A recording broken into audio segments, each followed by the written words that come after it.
Cuando se dice que el reggaetón es vulgar, vacío o carente de valor artístico, no es algo nuevo. Esa crítica ya se ha hecho antes. Se hizo contra muchos de los géneros que nacieron a lo largo del siglo XX, sobre todo aquellos que surgieron en barrios pobres, racializados o discriminados. El reggaetón no es una excepción a esta lógica, y para entenderlo hay que ir directo a su ADN. El dancehall jamaicano, el hip hop estadounidense y los ritmos afrocaribeños como la salsa. Para poder comprender por qué estos géneros fueron rechazados, primero hay que hablar de un género que nació a inicios del siglo XX y que hoy nadie se atrevería a llamar vulgar. El jazz nació en comunidades afroamericanas marcadas por la esclavitud y la segregación, como Nueva Orleans, y de ahí se fue extendiendo hacia Chicago y Nueva York. Su ritmo, su improvisación y su forma de bailarse escandalizaron a la sociedad blanca y conservadora. Se decía que el jazz era inmoral, primitivo, que embrutecía a la juventud. Los líderes religiosos lo llamaban música del diablo, por tener raíces y ritmos africanos. Incluso se afirmaba que escuchar jazz reducía la capacidad intelectual. Hoy el jazz ya ha alcanzado reconocimiento y aceptación social, y se considera como un arte elevado, pero en su momento fue exactamente lo que hoy muchos dicen del reggaetón. Décadas después, algo muy similar ocurrió con la salsa, nacida en barrios del Bronx, de jóvenes newyoricans, que eran jóvenes puertorriqueños que habían migrado o crecido en Nueva York, en el Bronx, y vivían en comunidades migrantes caribeñas. La salsa fue vista como música de pobres, de delincuentes, de gente sin educación. Su baile era catalogado como demasiado sexual y sus letras demasiado callejeras. Las clases medias y altas la despreciaban, no por su calidad musical, sino por quienes la producían y dónde se bailaba. Hoy la salsa es un símbolo cultural latinoamericano, pero primero tuvo que sobrevivir al desprecio de clase y de raza. El dancehall es una de las raíces más importantes del reggaetón. El dancehall surge desde los guetos y lo hacen jóvenes jamaicanos que en ese momento estaban viviendo una realidad de extrema violencia y pobreza dentro de una sociedad postcolonial profundamente conservadora. Lo que ellos buscaban era diferenciarse del reggae y no hablar solamente de amor y paz.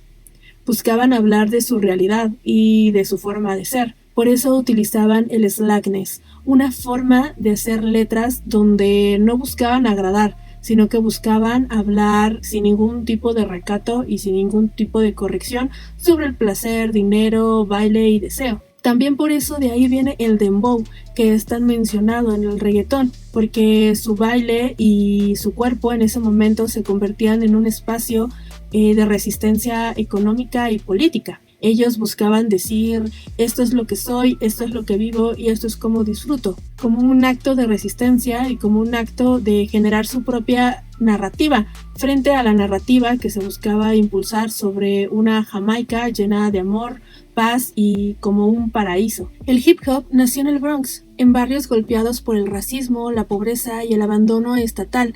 Empezaron en las block parties, donde DJs tocaban música y se decían rimas sobre la mezcla. Ahí nació el rap. Las block parties se hacían en las canchas de básquetbol, rodeados de grafitis y con los jóvenes del barrio. Estas fiestas eran especialmente para jóvenes pobres o discriminados que no podían acceder a los clubs y a las fiestas de Nueva York y Manhattan. Desde el inicio fue criminalizado. Se le acusó de promover violencia, delincuencia y obscenidad. Algunos artistas incluso fueron llevados a juicio por el contenido de sus letras, como Two Live Crew. Se decía que no era música, que no tenía ningún valor intelectual y que era una amenaza a la moral. Hoy el hip hop es una de las expresiones culturales más influyentes del mundo, pero antes fue exactamente lo que muchos creen del reggaetón. El reggaetón hereda todo esto: los ritmos afro, el cuerpo como centro de expresión, el lenguaje explícito y la vida del barrio como punto de partida. Por eso incomoda, no porque sea superficial o porque sea vulgar, sino porque no busca encajar en los estándares de respetabilidad de la cultura impuesto por la élite. Un ejemplo claro de cómo el reggaetón actual dialoga con esta herencia es el álbum Debí tirar más fotos de Bad Bunny.